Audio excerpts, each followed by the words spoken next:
In the Impact segment tonight, two hot topics, two brilliant ladies. Is it time for Eric Holder to go? And Joe Biden's shocking comments about a possible Palin run in 2012.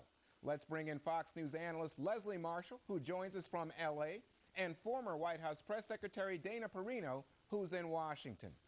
Dana, I wanted to start with you. You know what? I'm not going to start with you. I'm going to start with Leslie. Leslie, you heard That's Mike. very fair and balanced. There we go. You heard Michael Gerson say that it's time for the Attorney General to resign. Leslie, you're a Democrat. Do you think it's time for Eric Holder to say goodbye? No. What really concerns me here, Juan, and I agree with most of what you said, what really concerns me is, am I hearing that we have to switch attorney generals until we get a verdict we want, even if we weren't sitting in the courtroom and know all the evidence that was presented? Am I hearing that we need to have guilty verdicts across the board to make the American people feel good? Thank God the Lady of Justice is blinded, because I believe our court systems, and what they did prove with this is they want truth based on the evidence, yeah, but whether Leslie, it is a civilian or Leslie, military. just in political terms, and I'm going to ask Dana about this in a second in terms of the political strategy, isn't Holder becoming a lightning rod? I'm thinking here of the Khalid Sheikh Mohammed trial, obviously not being held in Lower Manhattan, Guantanamo not being closed. I'm thinking of the new Black Panther Party case. I'm thinking about his reluctance to address Islamic extremism for what it is. Isn't he becoming a weight on the Obama administration? No, I don't think so, Juan, and I think Dana might agree with me on this point, that this, in the administration's time right now, 2 years to, a re-election campaign for the president, would not be a time that he should be tossing his attorney general out. I don't think politically that would be a wise move. All right, so Dana, as a political move, do you think it's time for Eric Holder to say goodbye? Would that help President Obama or hurt him? Well, at this point, it would probably help him. One thing I think that's interesting is, just having been in the Bush administration, there wasn't a day that went by that a Democrat didn't call for either Attorney General Ashcroft or Attorney General Gonzalez to be fired or to leave the administration. And so it was quite political then. I would also say about Mike Gerson, your first guest, Juan, he is one of the most thoughtful and non-political people that I know. And he's been watching this development, all those things that you talked about, develop over time.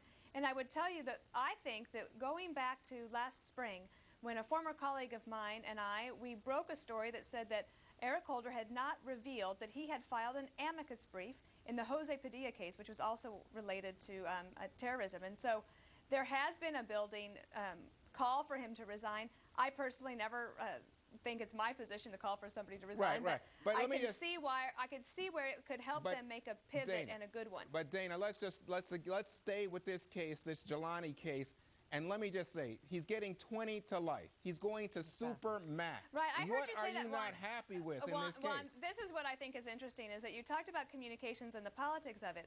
So, yeah, we get to tell the world that here's this guy, he might get 20 years, of course. We don't know what kind of behavior Dana, he's got to get 20. He might get life. Whatever. Juan, the message that was sent across the country and across the world is that he was absolved of every single murder charge, and he was only convicted of 1 out of 285. Now, remember, it was Eric Holder and the press secretary across the board that promised us that if these terrorists went to civilian trials, that they would meet their maker. Remember, we had that whole discussion beforehand.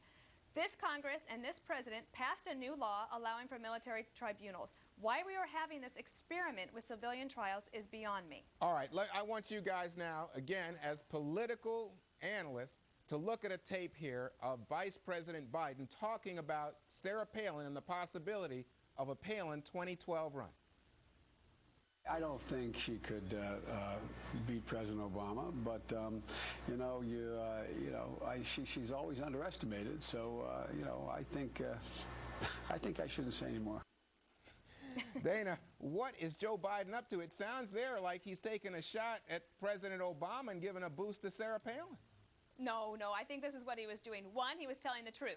Okay, this is true. She should not be ignored, and she's proven that. Two, he is showing that he wants to make sure that the Democrats stay energized, because nothing makes Democrats more angry and go into convulsions than thinking about Sarah Palin as president.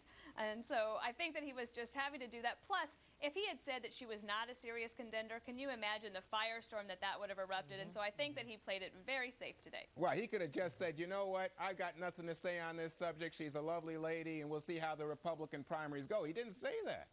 Well, does he ever say that? I mean, he can't help himself but to say that. So, Leslie, now let me ask you from a different perspective, is Sarah Palin your dream girl? I mean, would Democrats just love to run against Sarah Palin? Well, as a talk show host, she's my dream candidate because it gives me plenty of material day after day. Do I think she's a good candidate for the president? Yes, because I think a lot of Republicans like her, but I don't think they would vote for her. Many don't feel she's qualified for the position. So I think it would be actually an easy re-election bid for the president. However, I do somewhat agree with the vice president. I mean, I've seen many surprises lately, Juan. Delaware is an example of that prior to the election and the primary. So you never can underestimate, in 2 years, as you know, is a long time in politics. It's more than a lifetime. So you're saying Democrats shouldn't be cocky and think that Sarah Palin doesn't pose a threat because you look at Christine O'Donnell or whatever. You think that Sarah Palin is legit and a real contender for the presidency? Well, I think right now, like I said, I didn't know who she was just a few weeks before she stood on that platform with John McCain. No, but right now, years Leslie, ago. right now, she's legit. And you're saying as a political analyst, you know what? Anybody who takes her for granted is a fool. I'm saying right now, Juan, that statistics show when people vote, name recognition is huge. And she has huge name recognition. And unfortunately, we do vote, in a sense, with a cult of personality and celebrity, and she has that. She so has right it. now, yes, she is a viable contender. Dana, is she your candidate? I will support the Republican no matter who it is. I will point out one thing. She added 2 states to her book tour, South Carolina and Iowa. Dana, Leslie, ladies, thank you very much. Up next, is it time?